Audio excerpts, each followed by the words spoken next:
Welcome. Today we are going to look at Ruona and Lynham's article, A Philosophical Framework for Thought and Practice. Let us begin by looking at the three components of philosophy offered in the article: ontology, epistemology, and axiology. Remember that these components are said to interact. The question is, what does this interaction mean or look like in the world of action? To begin, there is ontology. Ontology is about the theory of our existence. How do we live is an ontological question. Ruona and Lynham state that ontology is how we see the world. The word see here has multiple meanings. To see is to view or to look at.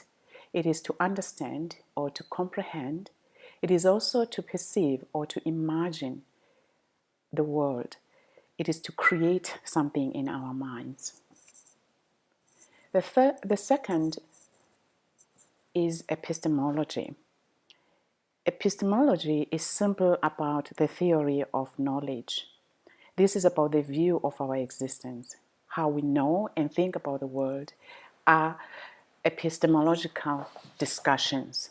So we might examine the information we have about certain issues like class, race, gender, and so on.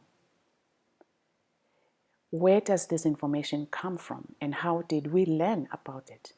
These are epistemological questions.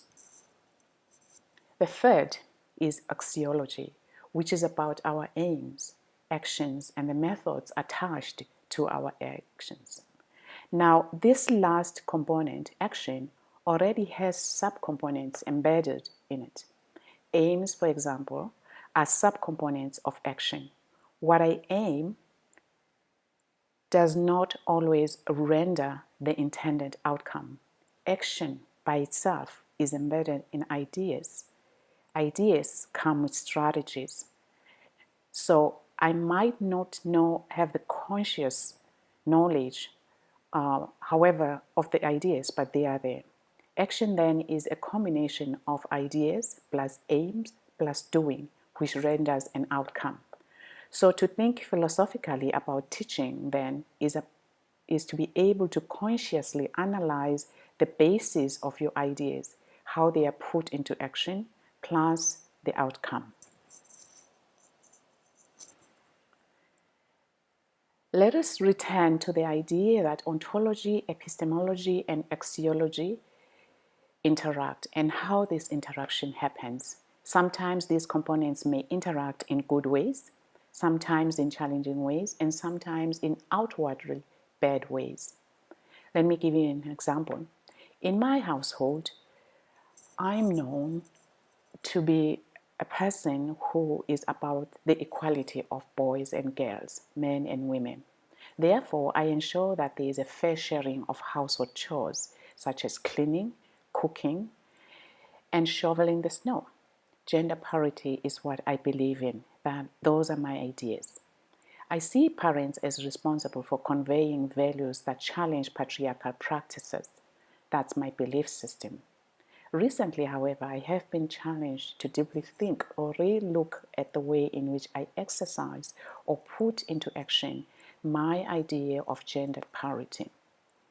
I do not like shoveling snow, so when it snows, my practice or my actions have been about telling the boys to go out and shovel the snow.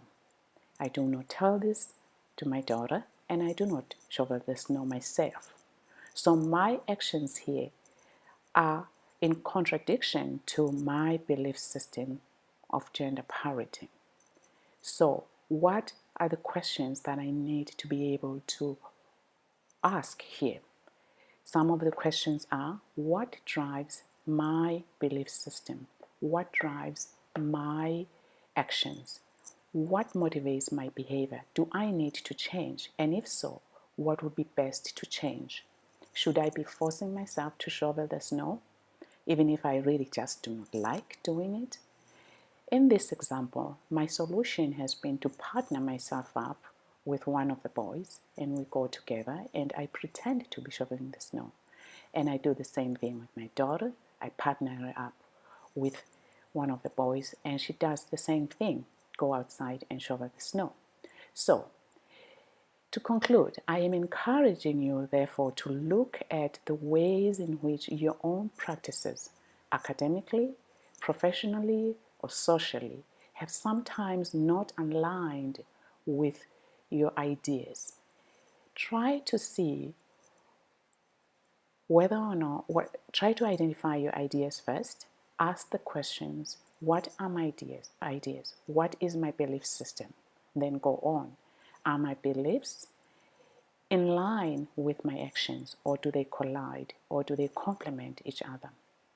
If they collide, how? If they complement each other, how? And then answer the questions. Do I need to change?